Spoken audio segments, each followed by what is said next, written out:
Yeah, I literally didn't know like every time someone has a class. It's so stupid, I don't know why.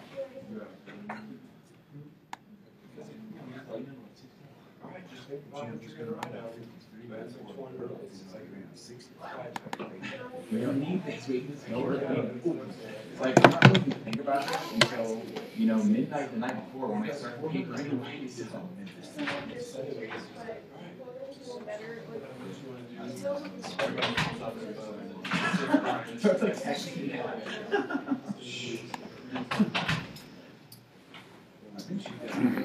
Okay. We're going to start talking today about the impact of the First World War in a couple of different regions of the world. We're going to talk today about the impact of the First World War in Russia. As I talked about last time, the First World War is seen by many as sort of helping to usher in the 20th century, those things that we tend to associate with the 20th century, like, for example, Soviet Union, Cold War, communism, things like that. The First World War is directly responsible for this.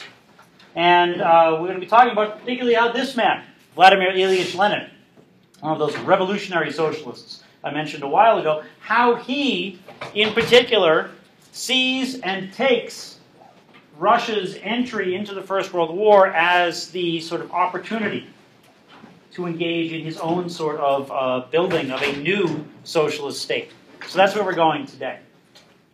The first thing I would say is this, is that I talked a little bit about this last time, but that of all of the so-called great powers that went off to war in the summer of 1914, excluding the Ottoman Empire, of all of the European powers in particular, the Russians are the least prepared.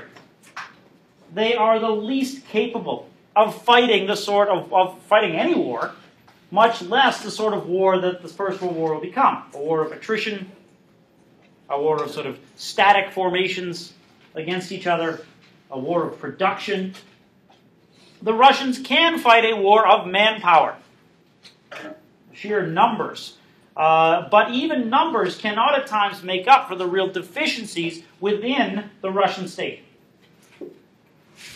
That is, you have an army, a state, in fact, led by a small aristocracy, chosen more because of who they're related to and less because of what they can actually do. You have a Russian economy which is ill-prepared to face the burdens of what we now might think of as modern total war. There's not much of an industrial base. There's a small industrial base in Russia, but not a lot. Russian infrastructure, its roads and its railways, are not in good enough shape both to move troops and to move goods.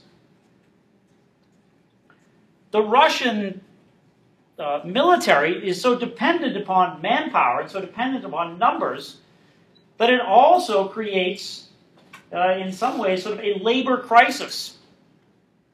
That is, the sheer number of people mobilized. We saw on that chart, 12 million people mobilized by the Russians in the First World War. The number of people required to fight means that you have fewer people available to work on the land, for example. So you have limited infrastructure, limited industrial capacity, and, as it turns out, checks on your agricultural productivity at a time in which now you need to be feeding and moving food to large numbers of soldiers, and, of course, continuing to feed a civilian population, especially in cities like St. Petersburg and Moscow. It's this sort of it's the breakdown of this Russian state system that will ultimately lead to the Russian Revolution. By late 1916, you have Russian soldiers, a Russian army, which is increasingly demoralized, it wasn't demoralized to start with, by the conditions in which they're fighting, by the lack of weapons, lack of supplies, lack of food that they're facing. They are fighting a well-equipped, or two fairly well-equipped armies in the Germans and the Austrians.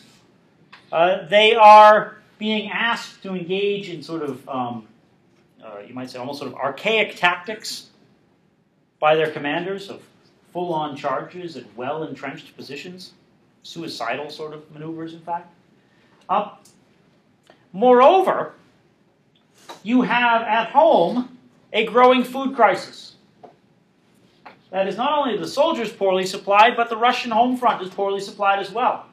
Well, there might be grain in the fields, getting it to the markets, getting it to people, to consumers, is not an easy task. There's a lack of labor. There's a lack of transport infrastructure.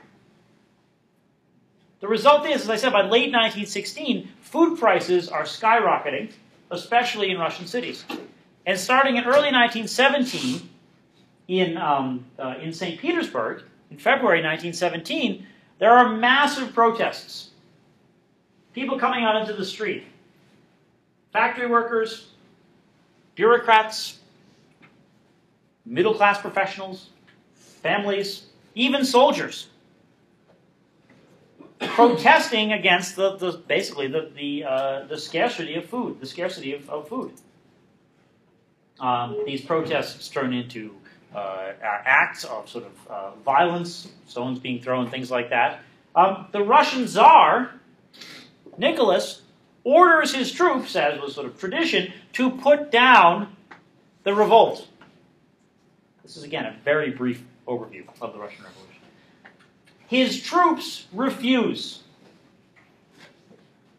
The troops declare that their solidarity lies with the people protesting, and in fact their solidarity also, I think, seems to lie with their fellow soldiers out on the front lines who are dying of everything from starvation and exposure to wounds,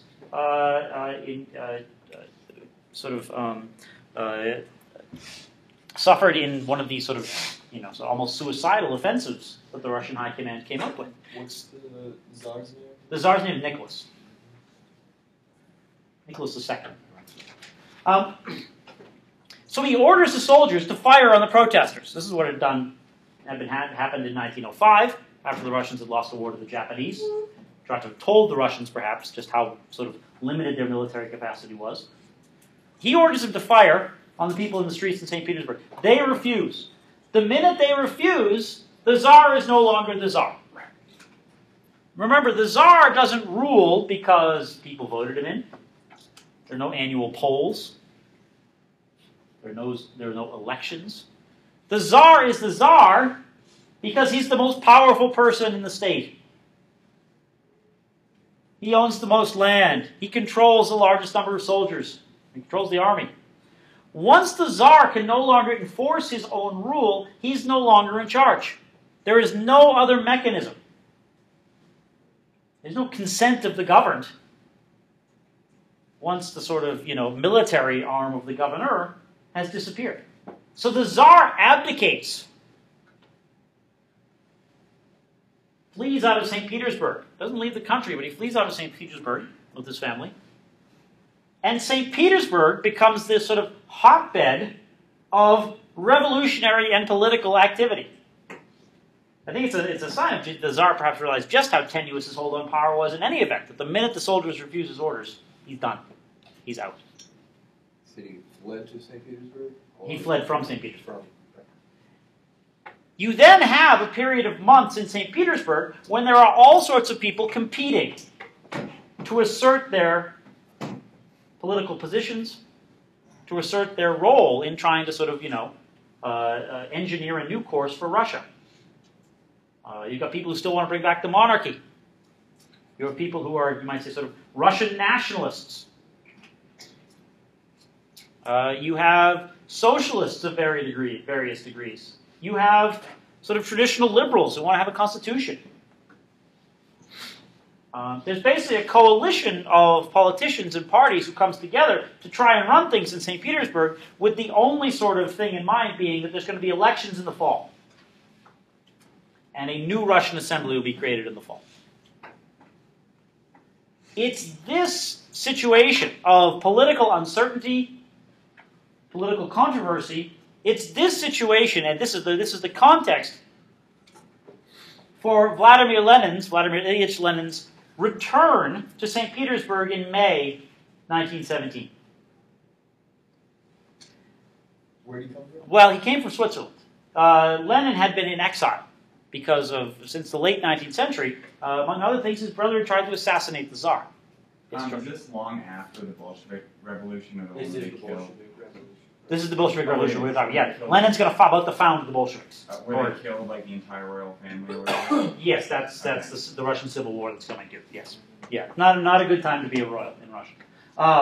But yeah, Lenin is in Switzerland. Lenin has been in exile for a couple of decades. He's made his name as a writer, sort of a political polemicist or a pundit, you might sort of say, writing about imperialism, writing about communism, writing about the future of the state. Lenin, as I mentioned when we talked about the revolutionary socialists a while back, Lenin has a different idea as to how communism ought to work or how you ought to have the revolution.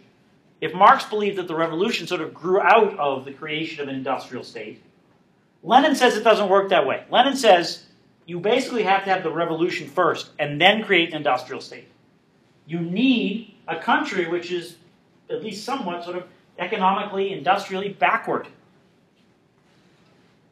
And you can then sort of begin to, that's what you can do to create a proletariat out after the revolution.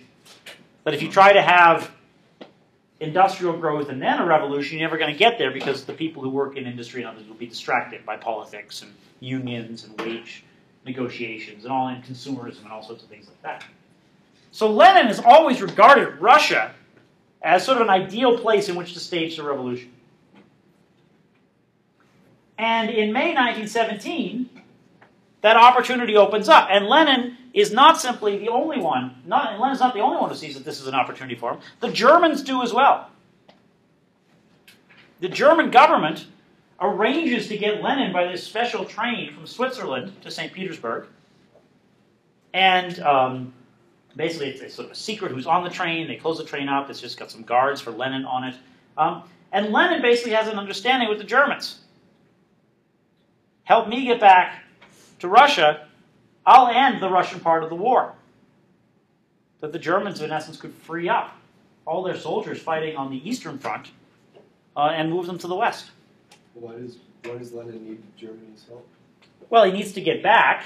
He can't use them different. Well, you can't go through Germany. I mean, technically, Switzerland's neutral. It's very hard to get through German territory to go back to Russia.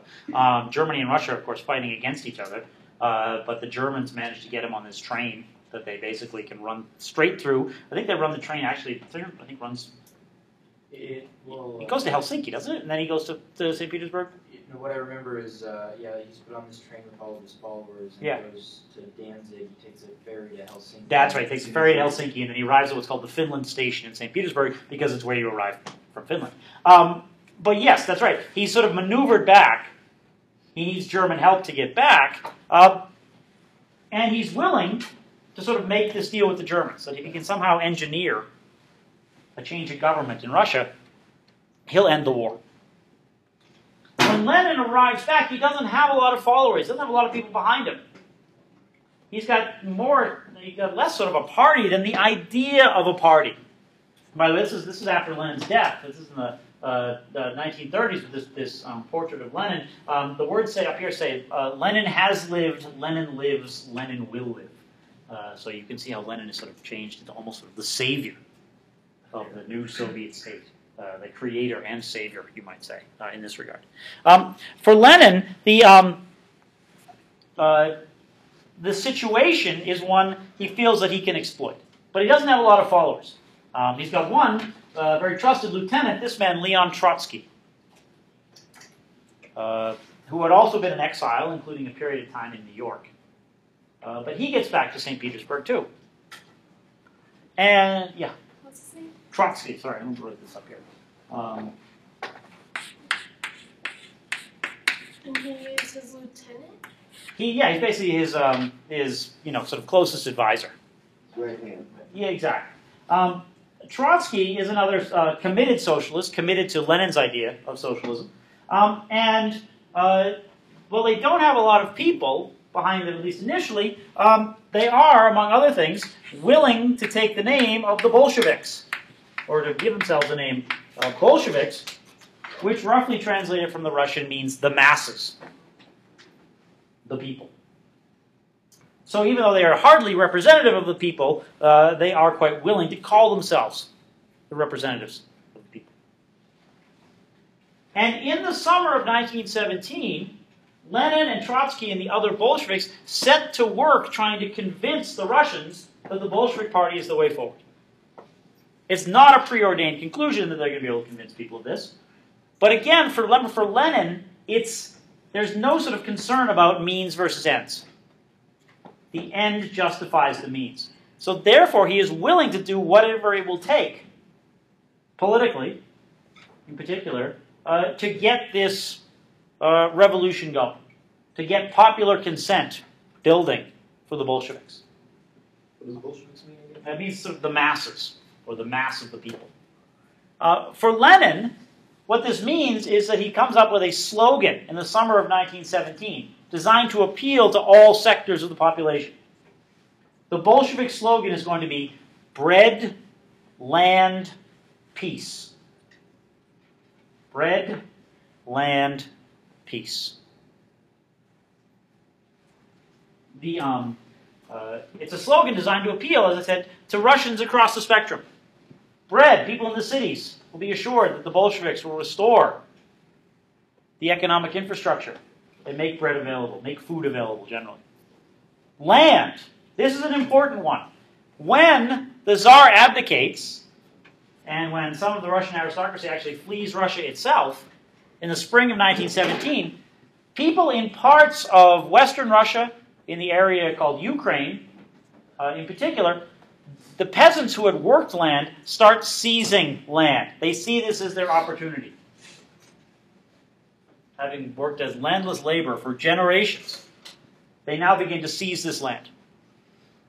And what Lenin actually says is, we're going to let you keep the land. If you want to own the land, that's part of the Bolshevik program. Doesn't quite mean it in the way that they think he means it, but ultimately the state will own, of course, all the land, but that's like the people owning all the land, according to Lenin. But you can read into it what you will. He offers this this slogan: "Peace is perhaps the biggest thing," he promises, and that's calculated. In some senses, all of this will build off of peace. That peace will allow for the consolidation of the Russian state, will allow for the distribution of food, will allow people to keep their land, or to keep the land that they've taken. But peace is the big one. And it's big for Lenin in one specific way. The appeal for peace, or the appeal to say, vote for us and get peace, is designed to go directly to the soldiers. It's designed directly to appeal to the military. And as you can see here, you have little sort of hammers and sickles here. If you can see, this is sort of a map. The green dots, here it says military mutinies 1905. The green dots are where military camps and barracks were located in Russia, both before and after the start of the First World War. And what you have, as you can see here, is you have lots of Bolshevik political activity near these military camps. That is, the Bolsheviks are going to reach out specifically to the military. A lot of these military camps, a lot of soldiers had, in fact, sort of gathered themselves politically even before May 1917. That is, they had basically sort of, almost a sort of unofficial ceasefire existed on the Eastern Front. These soldiers had basically started to construct their own self-governing communities. They called them Soviets, meaning sort of independent. A Soviet is an independent or autonomous thing. It is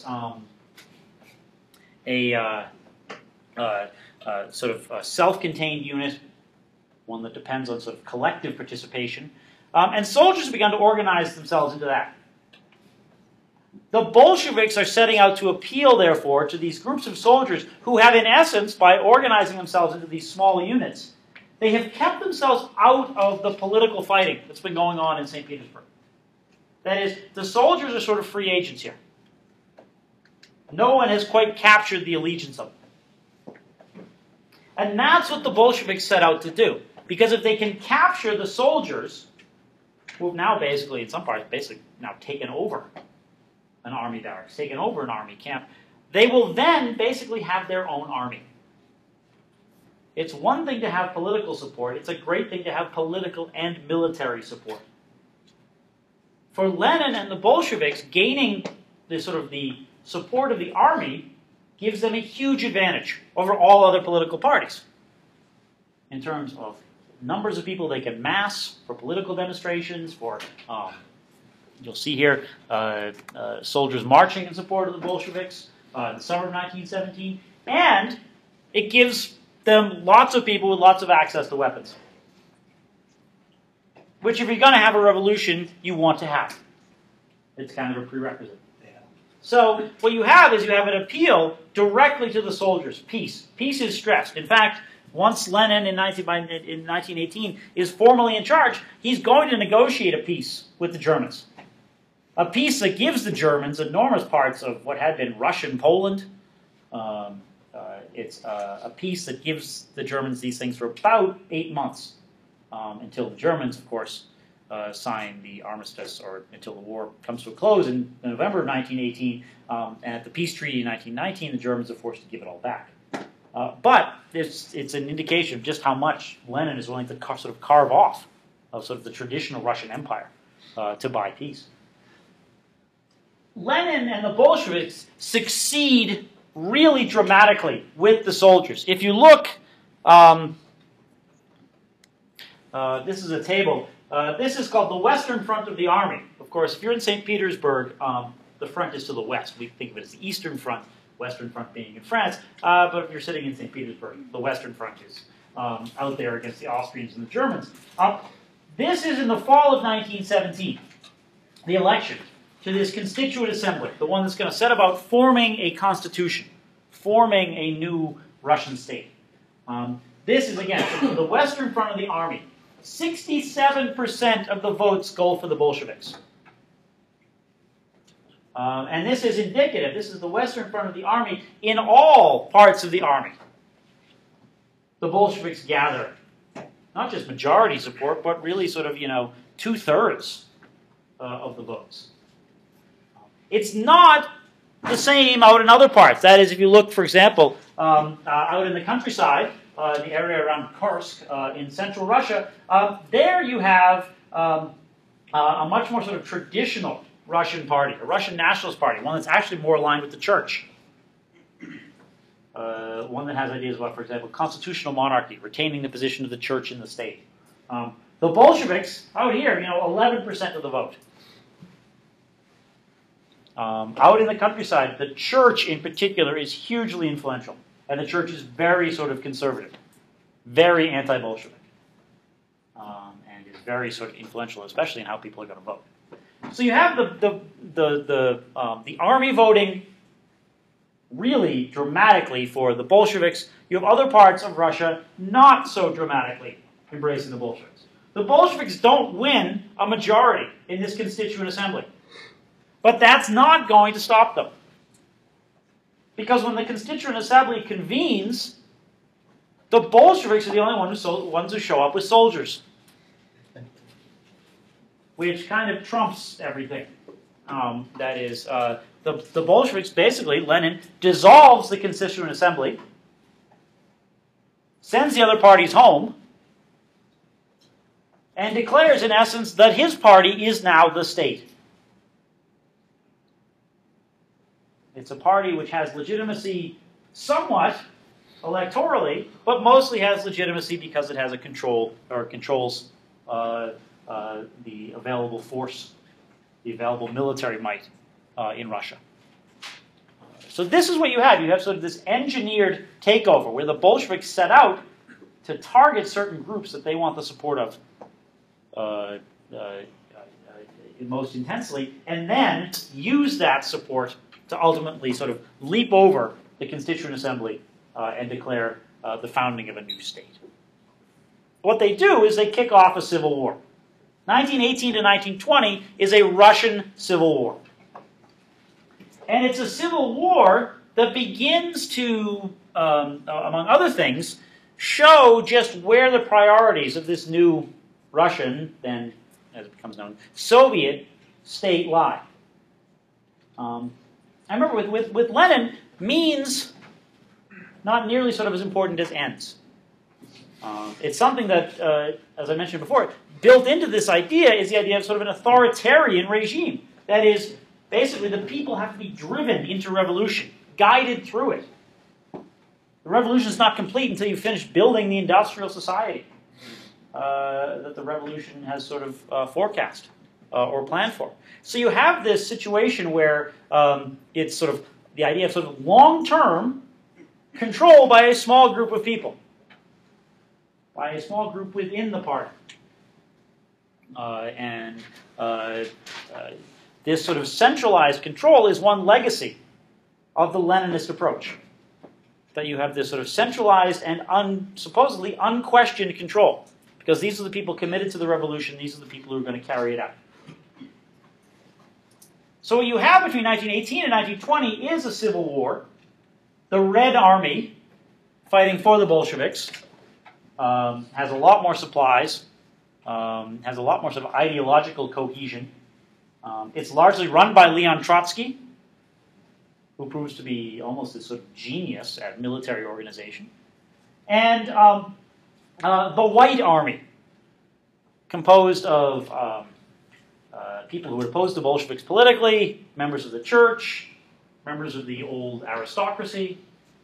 This is 1918, when the Russian royal family is killed, to remove, again, this sort of symbol around which the White Army might rally.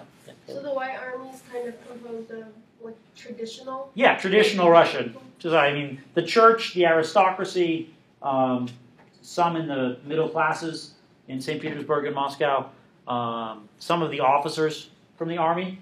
But they don't have the numbers, and while they get support from the outside world, that is the British, the Americans, the French, all try to send resources.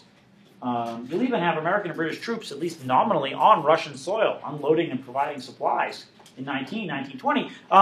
The White Army is never going to be able to beat the Red Army. The Red Army has numerical superiority, and it has, that's one thing, that, well, perhaps the Bolsheviks didn't have majority popular support. They've certainly got more popular support than the White Army does. George? When they killed the royal family, did they just invade their palace or whatever one day, or how did they? Yeah, basically they had them under house arrest, and then I think they basically gathered them in the cellar and machine gunned them. And it was supposedly and they only discovered the bones a few years ago, the bottom of a well. That is, it was sort of the bodies were hauled away, dismembered, covered in lime at the bottom of a well. The idea being that no one would have anything to sort of rally around. The one story is that it was this enormously bloody thing. First of all, because they were all hemophiliacs, or most of them were. That is, one of the things that runs sort of genetically through, these are all the interconnected royal families, the Germans, the British, the Russians at this point. They're all sort of they're all second cousins of each other. And one sign of that is hemophilia. And so when people are wounded, they bleed copiously. The other thing is that the women were wearing these corsets and other things that had sort of whalebone construction or very sort of stiff construction. They also had a lot of their jewels concealed under their clothing, and gold and silver in particular, and bullets ricocheted like crazy off of this. So it was in some senses, sort of, in many ways, this sort of typical Bolshevik moment where this attempt at this sort of grand symbolic thing descends very quickly into chaos, with bullets flying everywhere and people bleeding everywhere. But it's a massacre. I can't remember exactly how many people die, but it's maybe 24 or so. I'm not sure. As I said, the upshot of the Civil War is a Red Army victory. But there's a couple of elements there that I think indicate just how this new Soviet state is going to operate. The first is this. One of the first things that Lenin and Trotsky do is they introduce a system of secret police, a system of political repression, All political parties are banned. Or all other political parties, I should say, are banned. Publications, banned. Political dissent in general, banned. And you get the first of many acronyms to describe this police force, the Cheka. C-H-E-K-A, the Cheka. And the Cheka is is an acronym for a long set of words, which basically describes it as the Bolshevik Agency for the Suppression of Anti-Bolshevik Vice. That's a very rough translation. It will be succeeded by several other internal police units, one known as the GRU, for example. This is not the KGB. The KGB is going to be concerned with things outside of the Soviet Union. These are the internal people. And they will start to put together what will become, in the 1920s and 1930s, the full-blown Gulag system of prison labor camps scattered throughout Siberia and the eastern parts of the Soviet Union. That you'll be reading about in the last sort of primary text we have assigned, A Day in the Life of Ivan Denisovich. So you have this sort of introduction of repression, this introduction of a sort of, secret police almost. Now the Tsar had secret police too. This is one of the things that becomes, I think, more noticeable as you go, is that the Soviet leadership begins to, and will under Stalin, sort of really reach a level of autocracy and of almost sort of near tyrannical behavior that will match the Tsars of the late 19th century. And in fact, will go well beyond that. The Tsar had gulags, the Tsar had secret police. The Bolsheviks are going to go far beyond what the Tsar had done. The other thing is this, is that to win the war, people don't get bread and land. In fact, they don't get peace either. That's another thing. Vote for the Bolsheviks. Get bread, land, peace. No, actually, none. Trotsky introduces something that becomes known as war communism. War communism basically means that whatever the state needs, it can have.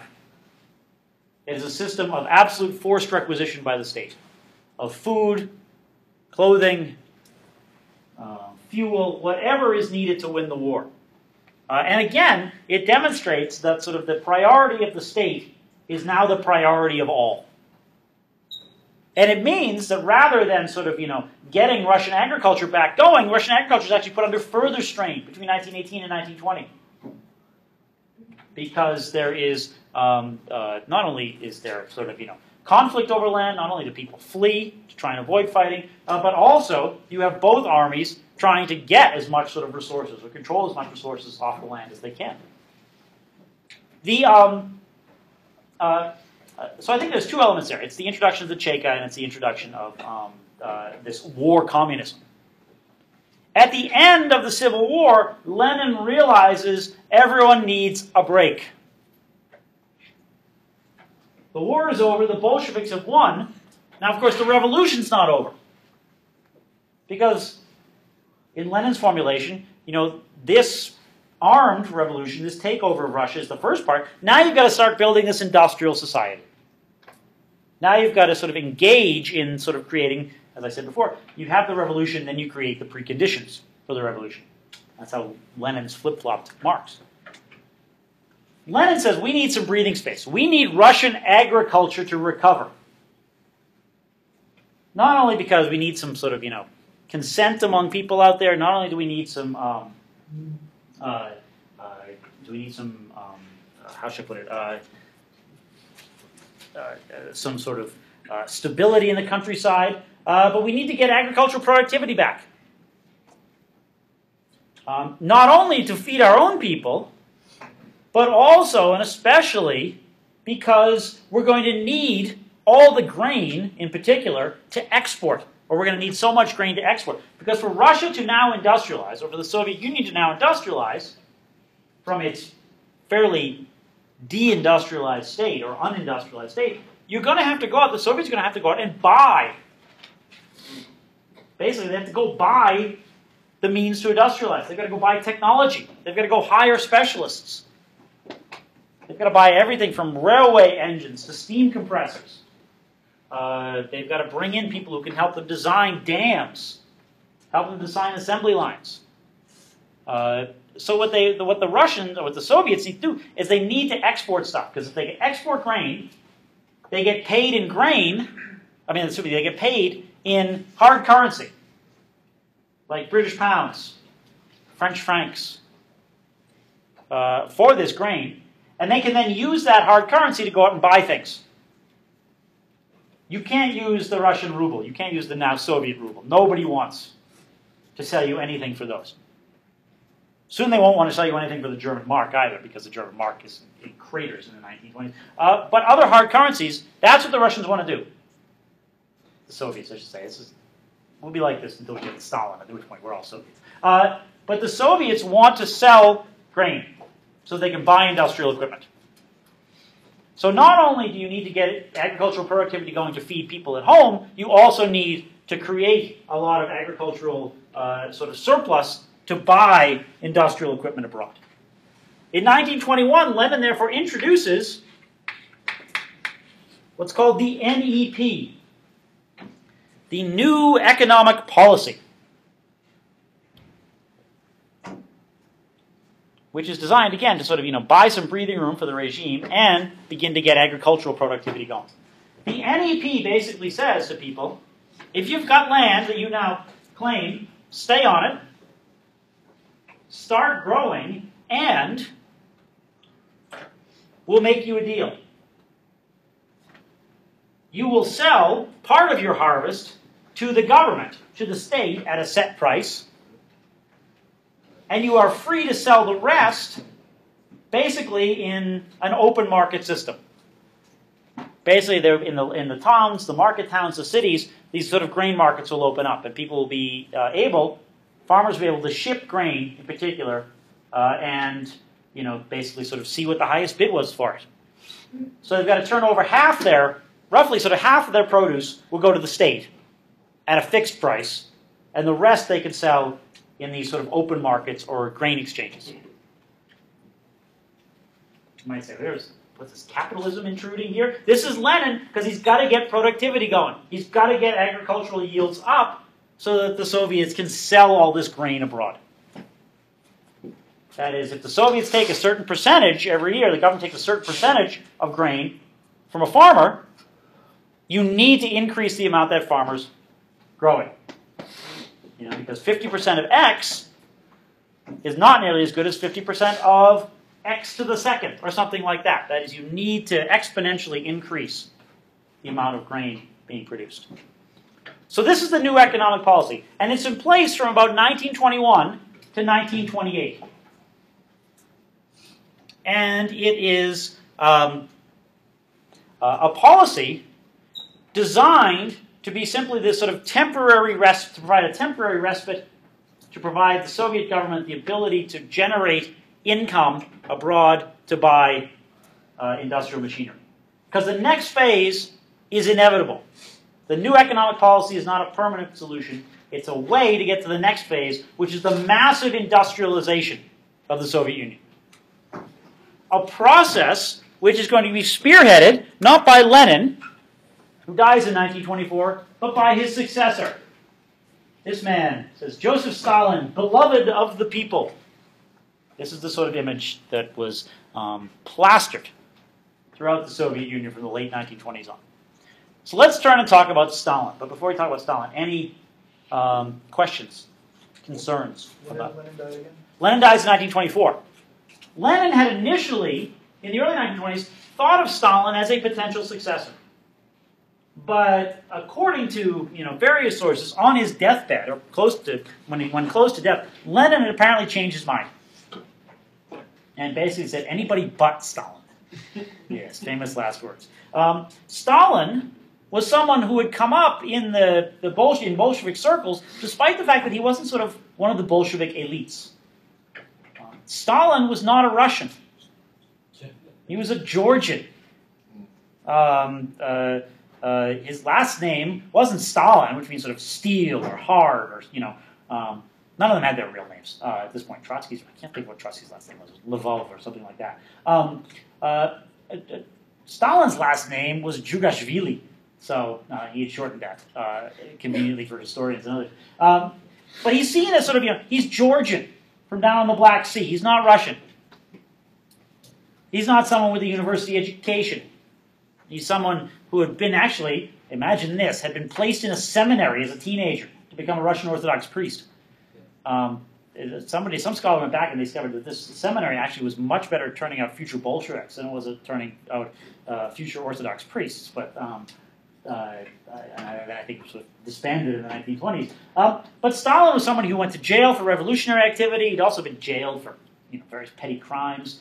He'd been out in the Tsar's Gulag. He'd been out in one of these labor camps in the early 19-teens. But he proved very useful for the Bolsheviks. He was ruthless.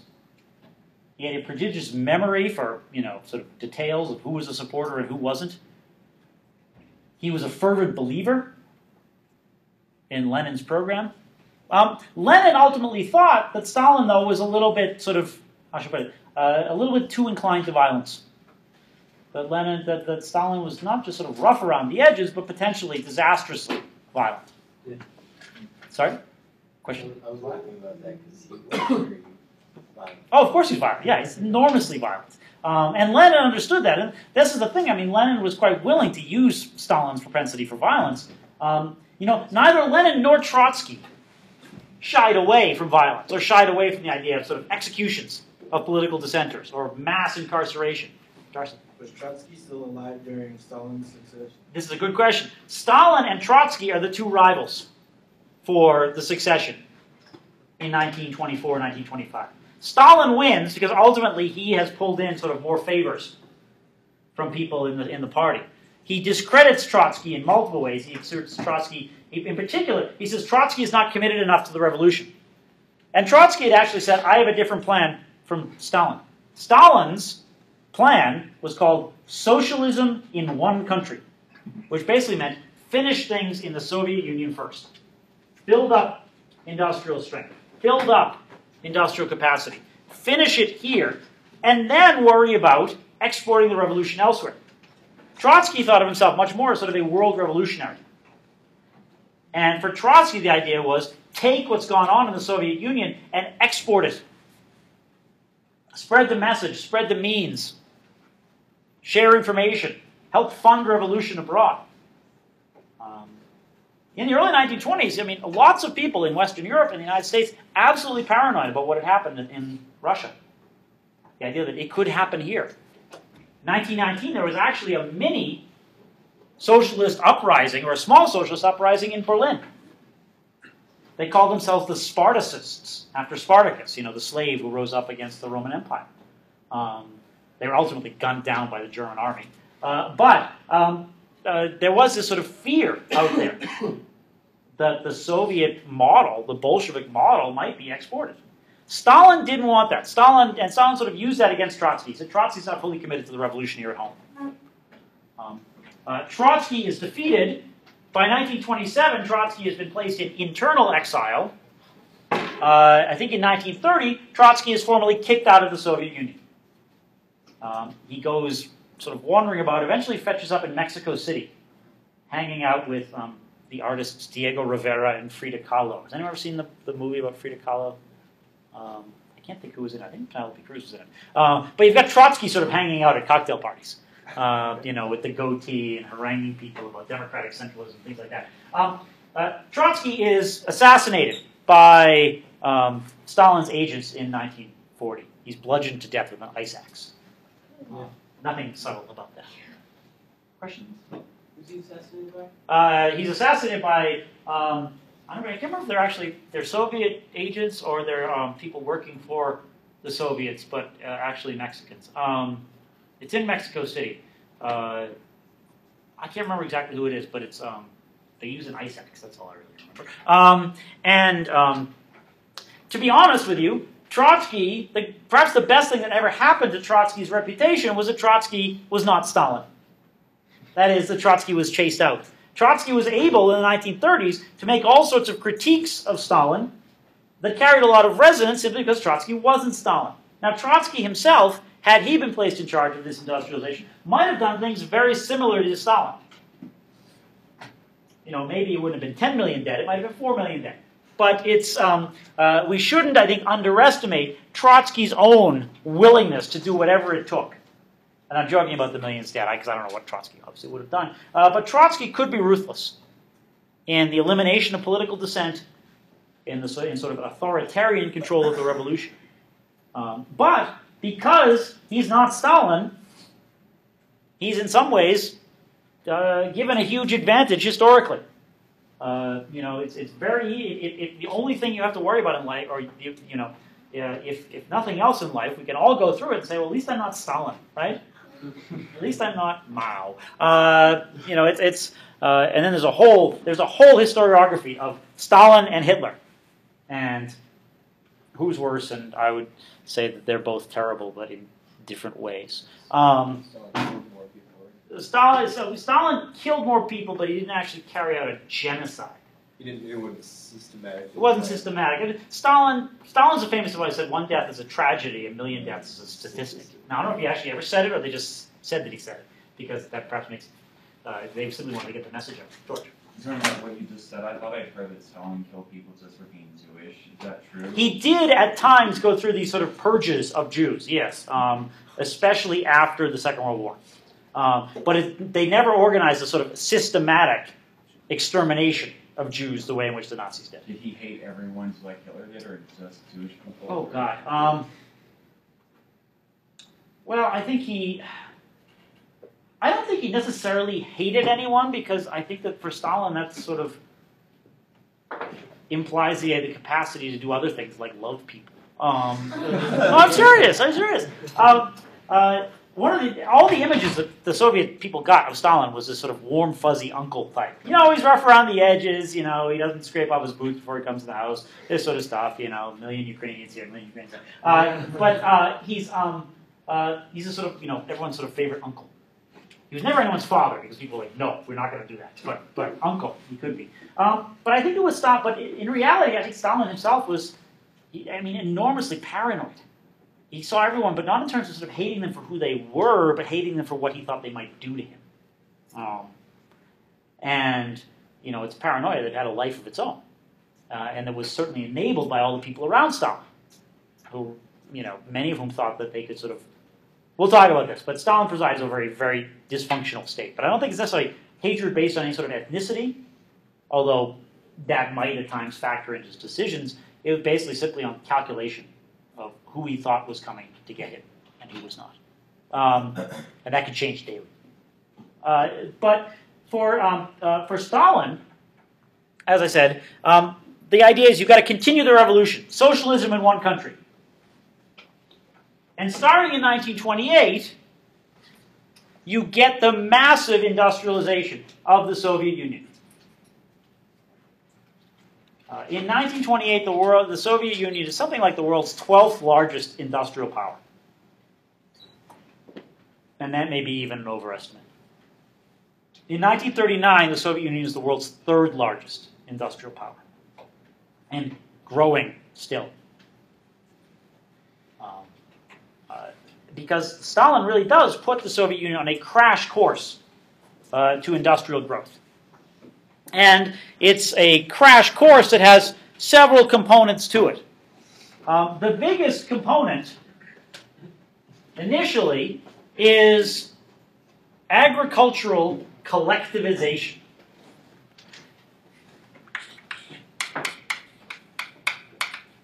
And I realized I put this together the other day, and I got some of this. I didn't get some of the slides in the order I wanted, so pardon me, we'll have to do the skipping. But this is the first thing.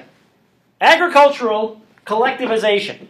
This is the key. The Soviet Union is going to still need to keep exporting grain to buy the means to industrialize. The other thing is, that as part of Stalin's plan, the Soviets are going to be moving millions of people out of the countryside into new industrial cities. Basically, people are going to be charged with building a factory and then producing things in the factory.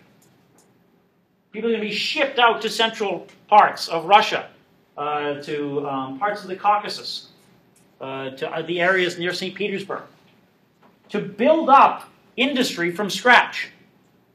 And so you've got to feed them as well. You've got to feed the people who leave the countryside for the cities, and you've got to feed, and you've got to produce enough to continue to sell grain to the outside world. Now this is all grain, or a lot of this is grain, this is produce that's in private hands, thanks to the revolution in the new economic policy. You've still got the vast majority of Russian or rural Soviet people who don't own land. But you also, in places like Western Russia and Ukraine, you also have some peasants who have become not just sort of respectable, but even sort of very successful farmers. These people are the ones who are going to be the primary target of collectivization. They work on the best land, most productive land. What collectivization is going to do is this. Collectivization is going to allow you to take a lot of people out of the countryside and still produce food, largely due to one thing. What is that? Anyone want to guess? Tractor. The tractor. Exactly. The tractor is treated as this sort of dream machine. I had a professor in college who used to say that every Soviet movie in the early 1930s had the same plot, which was boy meets girl, boy falls in love with girl. Boy meets tractor. Boy falls in love with tractor and runs off to the collective farm for the greater good of the Soviet state. So this did it. The tractor was going to save the state. That is, first by buying tractors, and then by building tractor factories, first of all, you would then be able to sort of mechanize agriculture. Tractors, combines, harvesters, trucks. This will allow you to keep a certain number of people on these massive collective farms, where all the land would be turned over to the state. Certain people would live there and work the farm. The surplus labor would then be relocated to the cities to work in industry. And the tractor would make this all possible. One of the first and perhaps the most significant things that's built by the end of the 1920s is the Chelyabinsk Tractor Factory. Chelyabinsk.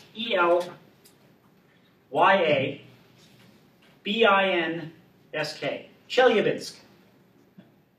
And what's funny is you can trace all of these sort of the old Soviet industrial system. A lot of the teams in the Soviet elite hockey or the Russian elite hockey league to this day are named after the factories, named after the power plants where sort of the team was located. That is, the team in Chelyabinsk is still called Chelyabinsk Traktor. There was a team called Yaroslav Lokomotiv.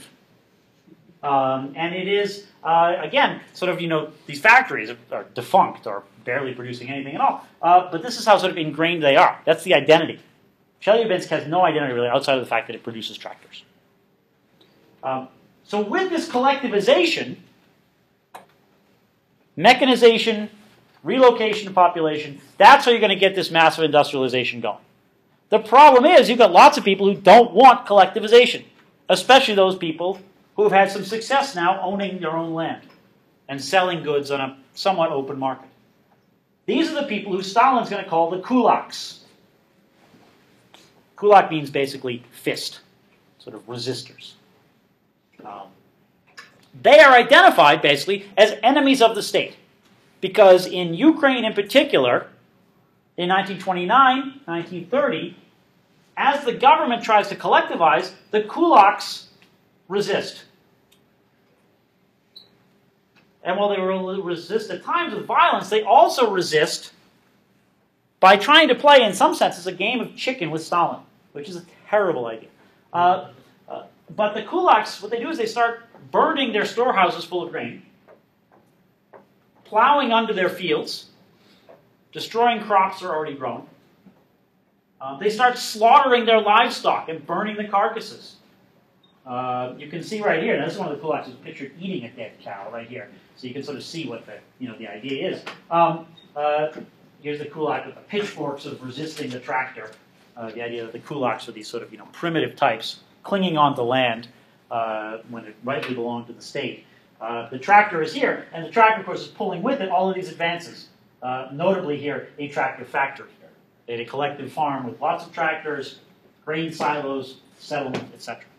So you have this, the kulaks identified as basically enemies of the state.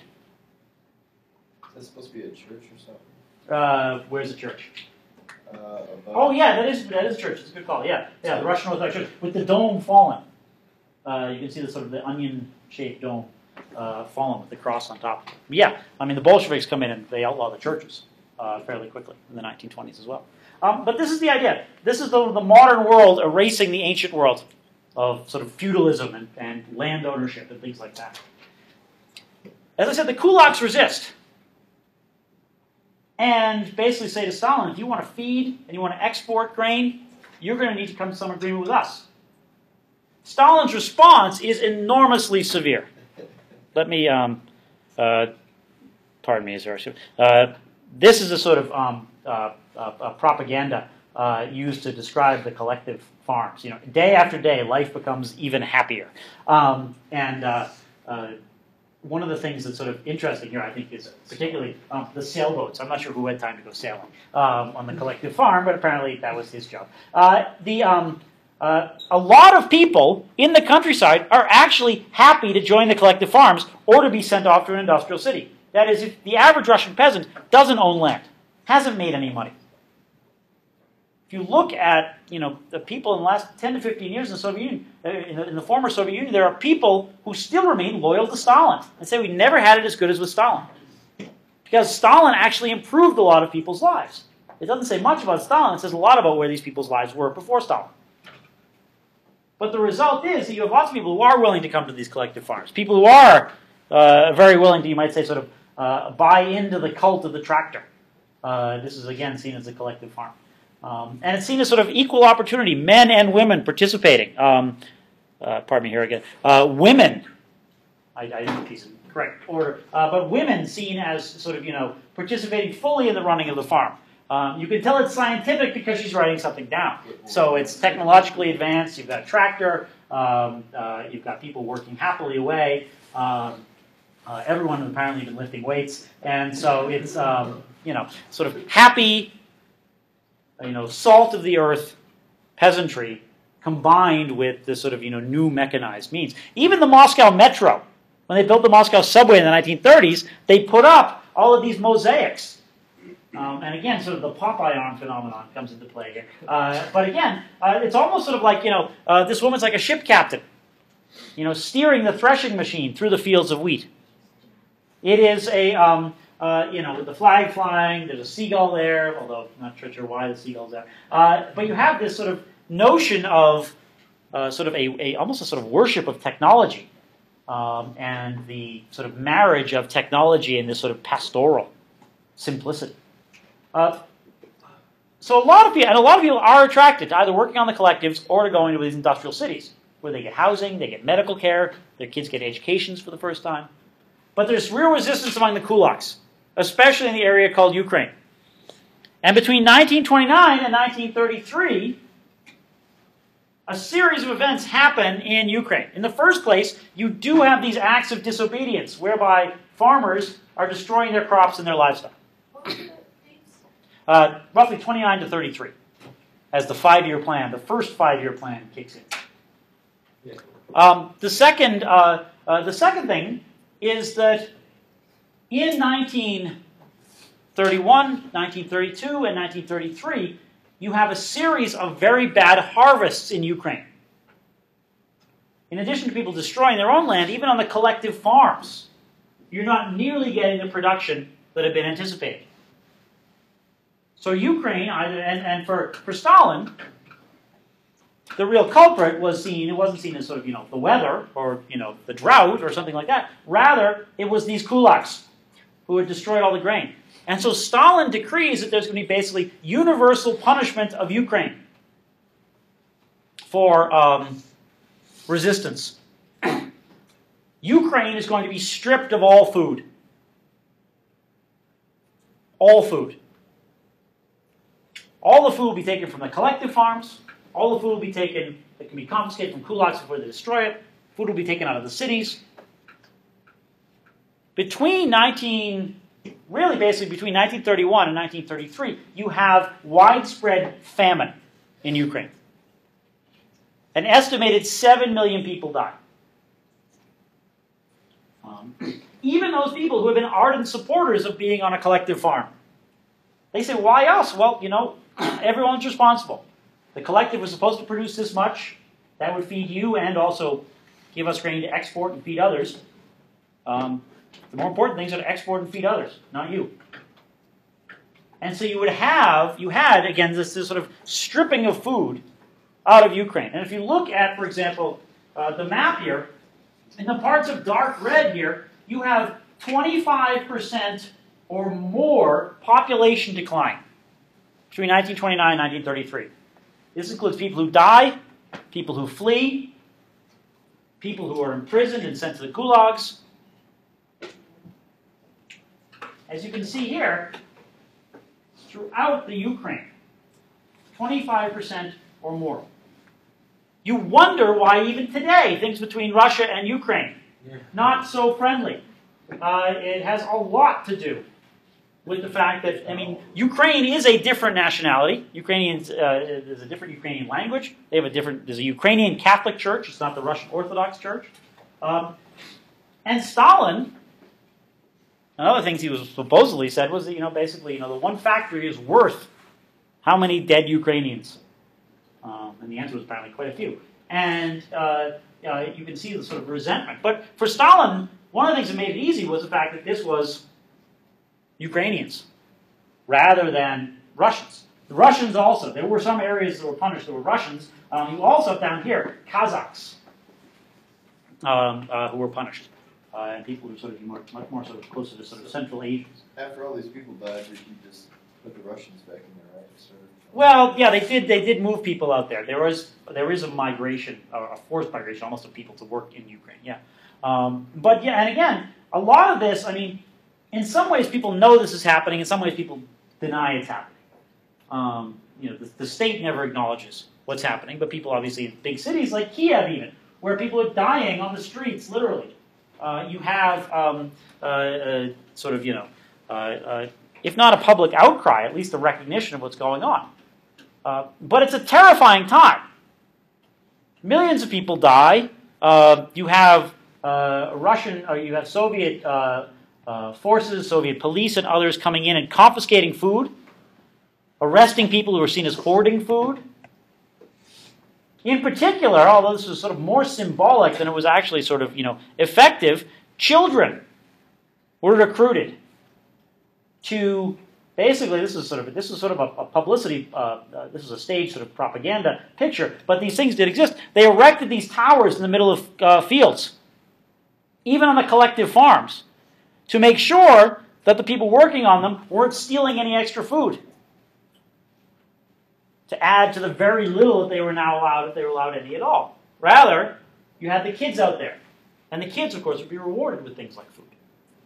And this is an example not only of sort of the, how should I put it, the thoroughness of the sort of Ukrainian, sort of state-induced famine.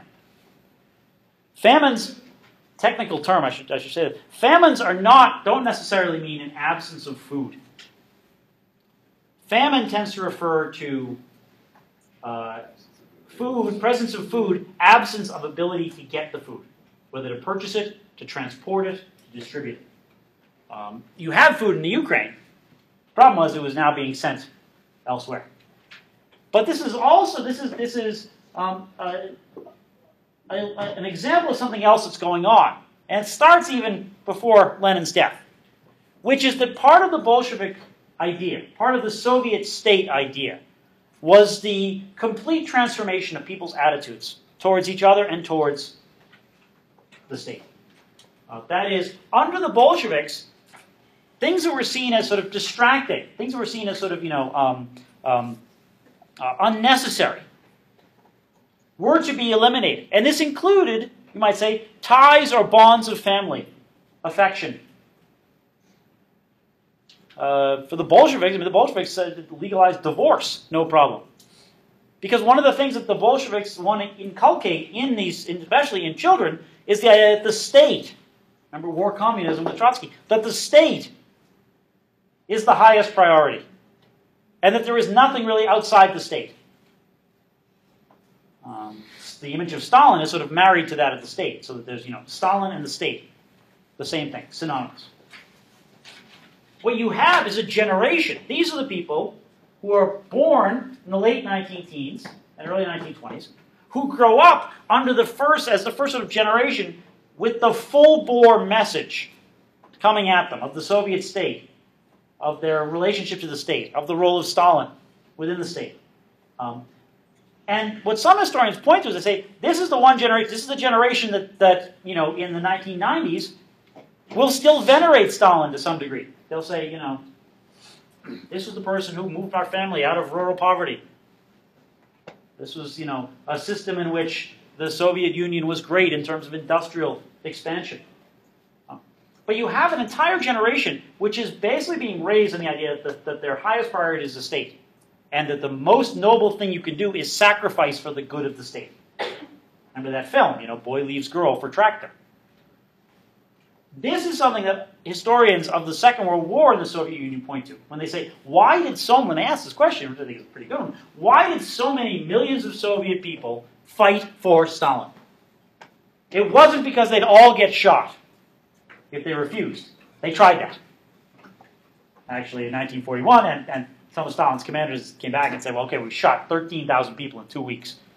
We need another idea. In fact, many of these people who fought and lived through the deprivations of the war did so because they had been raised in this very sort of closed environment, the new Bolshevik environment of the 1920s and 1930s, where all their attention was directed to the state, where they idealized the state, and where they basically absorbed and internalized this notion that sacrifice for the state was really the highest thing you could do, the greatest thing you could do. And you can see that even here, the notion that children are already being told, your primary loyalty is to the state. There's a fascinating book that was written a few years ago about basically family life under Stalin. And the title of the book was The Whisperers. Basically, keep your voice down. Don't be heard. Not only could the state be listening, but the state could be listening in the guise of your kids, other family members. These Germans are going to take this to a ridiculous degree after the Second World War when they established this informant system in which basically everyone, not basically everyone, but a huge proportion of the population turns out to have been informing on each other. After 1989, it was discovered that wives were spying on husbands, mothers on children, all this sorts of thing. So it made family dinners much more sort of contentious and interesting. In 1990, 1991, they didn't burn a lot of the files. The East German government was inefficient at lots of things, including getting rid of itself. So they didn't burn a lot of these files, so people actually were able to go. And the other thing they did is that when they shredded them, they didn't shred them well enough.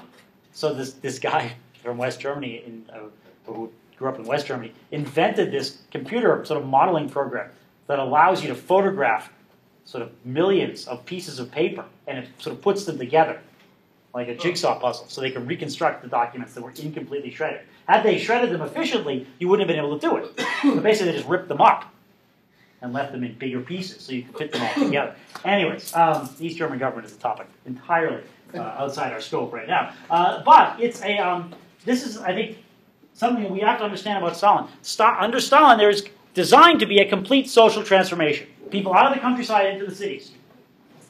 Huge industrial production, yeah, huge agricultural productivity, yes, but massive industrial concentration. The landscape is dramatically changed. Collectivized agriculture, the rise of new cities like this place, Chelyabinsk. There is a problem within the Soviet system as well, though. That is, the Soviet system is, and perhaps you can see a hint here, the Soviet system is also enormously dysfunctional. What we'll do is we're going to leave it here for today, and then we will pick up next time. I'm going to make a couple more remarks about Stalin in the 1930s, and then we'll talk about another non-controversial thing like the Middle East.